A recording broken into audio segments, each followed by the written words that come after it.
Here's part 16 of the Haunted Forest Tour. So Christopher was whisked away via air travel by Lord of the Rings Eagle. And the Eagle swooped in close to his mother Mindy and the travel group trying to make their way out of the forest.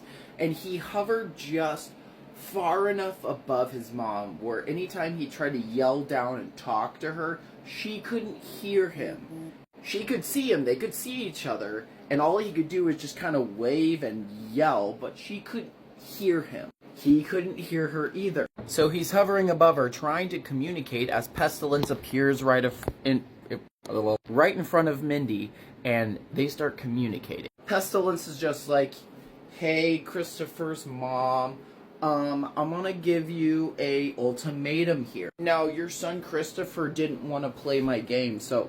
No, stay with me. Your son Christopher didn't want to play my game, so you're gonna be like the subject of my game now. So you can either choose to be a sacrifice and save everyone in the forest, including your son, or I'll kill your son. You can be my sacrifice and save him, or I kill your son instead. Christopher could see his mother communicating with Pestilence, and for some reason, he can hear Pestilence talking. He's just kind of dangling there, waiting for something to happen. So for those of you who might be my age, do you remember the show, The Foster's Home for Imaginary Friends? Because I finally know what Pestilence looks like in my head. Do you remember this motherfucker?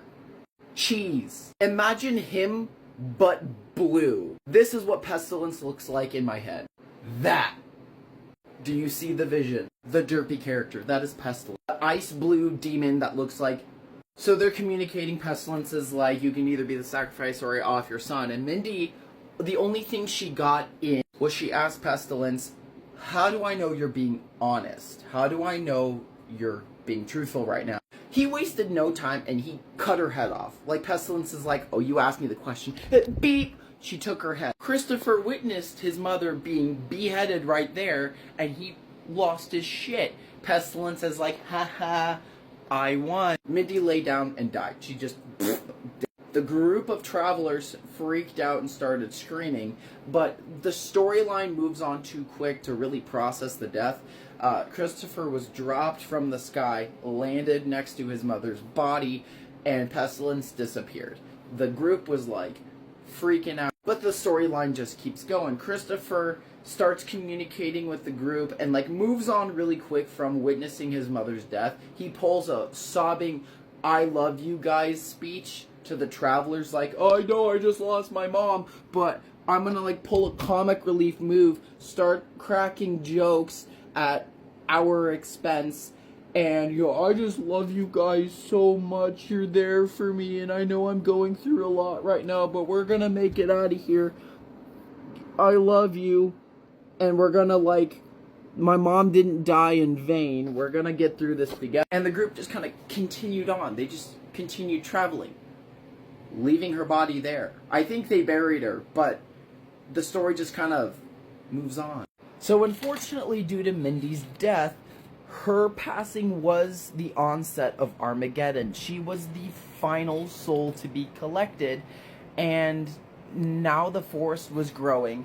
The demons and creatures were getting stronger, and chaos began to unfold. As the group of travelers made their way out of the forest, Eddie's voice came over a megaphone, and so did a helicopter. The Sky 8 news helicopter flew overhead amongst the canopies of the trees, and Eddie's voice came over. He's on the helicopter. He's flying it with the news crew. Somehow he got himself a hold of the news helicopter, and he's now a solo rescue mission for the group. This is World War Eddie! Oh, you motherfuckers, I'm here to save you! And everyone's like, oh my god, Eddie, you survived! Save us, by the way, it's crazy down here. So Eddie came swooping in, and he lowered a ladder, and he's like, I'm gonna get you guys out because we survived, and they're about to nuke the hell out of the forest. And the news crew is very unamused. They're being held captive by Rogue Eddie, and they're like, yo, okay, let's make this quick because we can't be here right now. Yeah.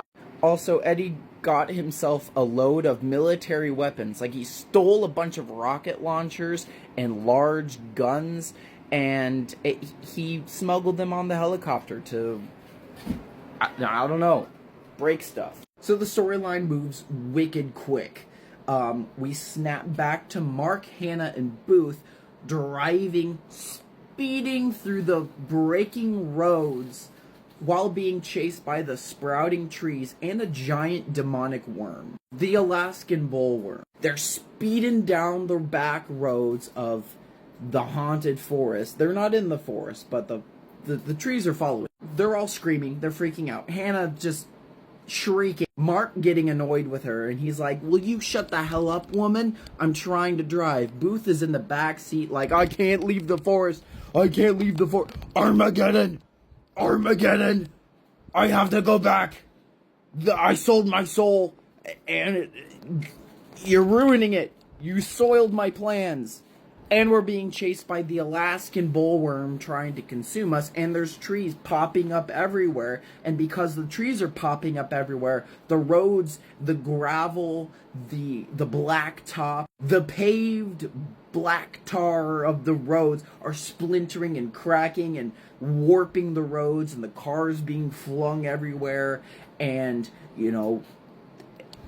people are screaming and there's panic. The military is being deployed as we speak, so there's all these B-2 fighter jets flying overhead. There's bombers.